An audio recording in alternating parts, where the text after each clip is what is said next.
Oke,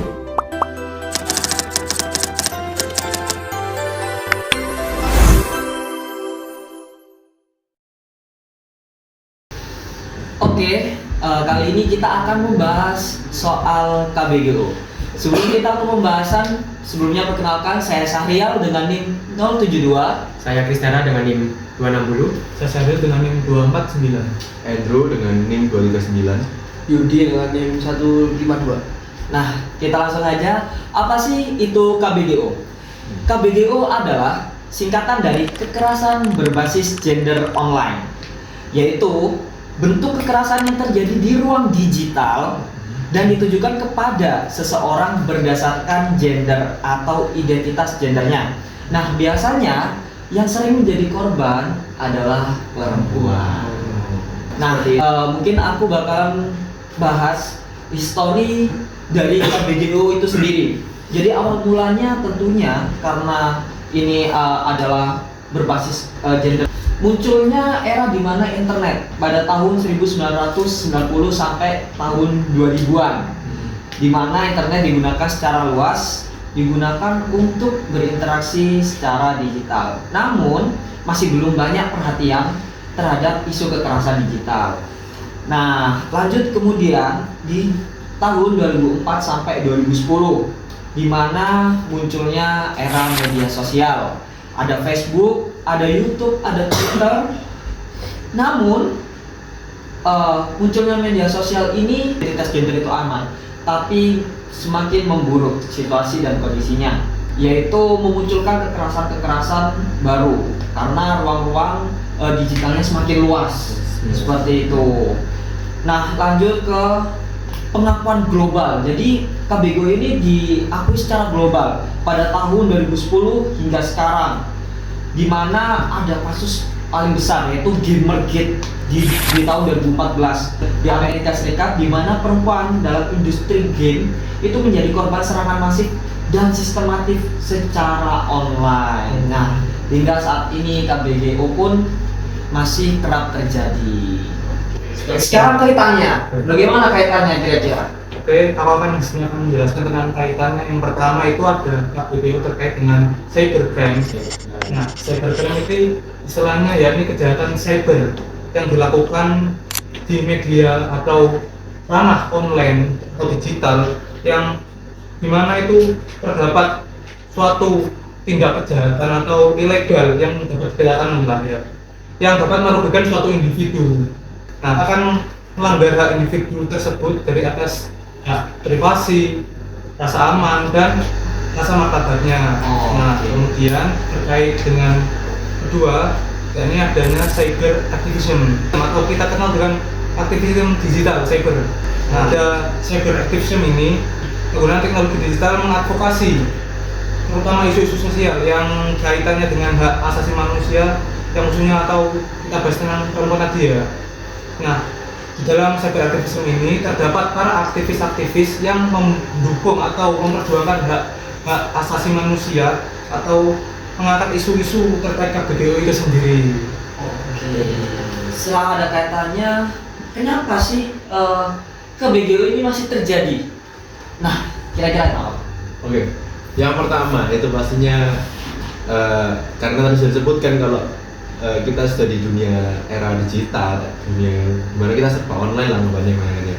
Nah, itu munculnya anonimitas atau bisa dibilang kayak kalau kita punya first account, kita punya second accountnya untuk nutupin identitas asli. Jadi anonimitas itu kayak semacam kamu punya akun, tapi orang nggak bisa tahu siapa gitu kan. Anggapannya bisa dibilang juga akun palsu. Ya kan? Nah, itu bisa dibuat tuh buat orang-orang untuk yang menyasar ke kekerasan gender dan sebagainya, yang pengen body shaming ya kan nggak ketahuan tuh, kita bisa ngomong dengan secara bebas, ekspresinya sangat bebas. Terus kemudian kedua, yang pastinya itu penegakan hukum ya kan? Kita anggap aja penegak hukum kita, polisi cyber itu ada satu dengan kasusnya satu, polisi cyber dan kasusnya 1:5. Wow. Jadi anggapannya contohnya, jadi anggapannya ya polisi cyber ini nggak bisa mengcover 4 sisanya gitu kan, karena saking banyaknya gitu.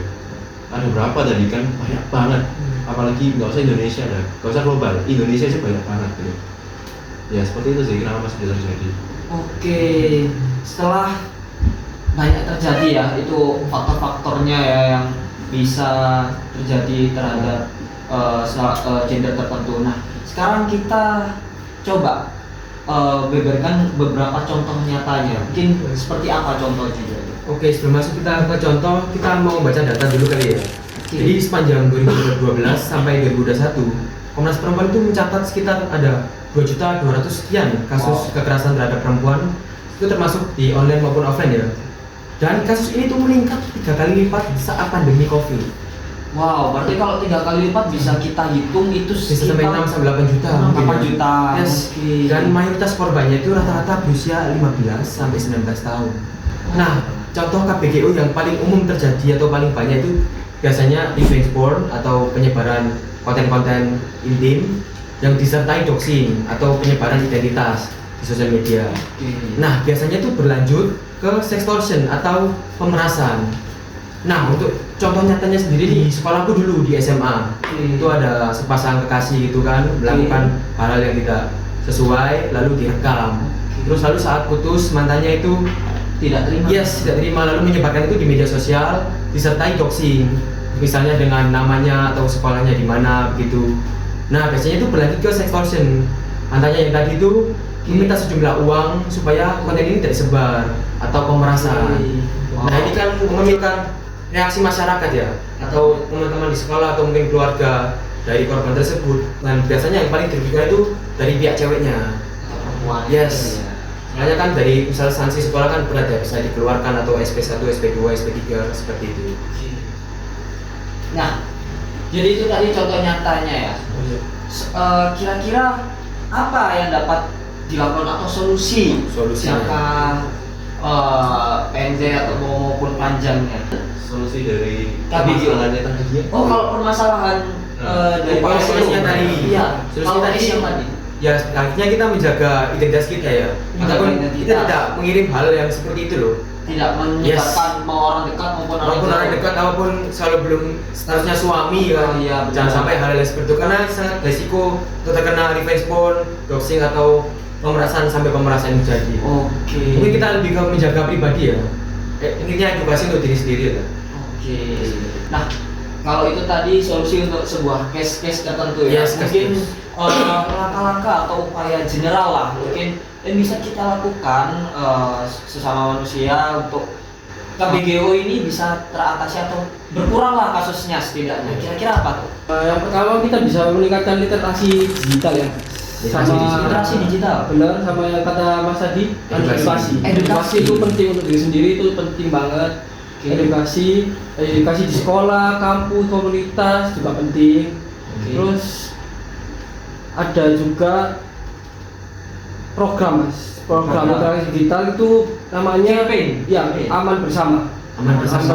Oh, Dan kampanye. namanya SafeNet tentang keamanan digital perempuan. Ini lebih buat perempuan ya. Oke. Soalnya KBGO kan banyak Banyak jadi perempuan. Banyak Yes. perempuan.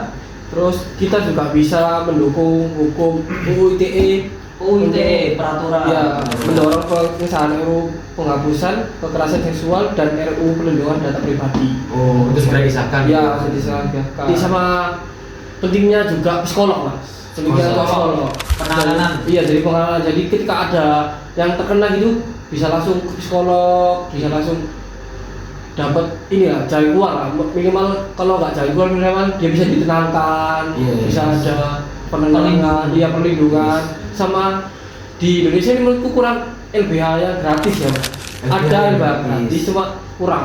Oke, kurang. Jadi untuk penanganannya itu agak lebih ribet gitu Mas, lebih terus keluar uang banyak juga kan lumayan. Untuk mencari pengacara Iya, yang tadi. iya. Itu kita bersuara. Jadi itu kenapa kurangnya yang bersuara, lebih baik diem aja. Oh. Jadi orang gitu.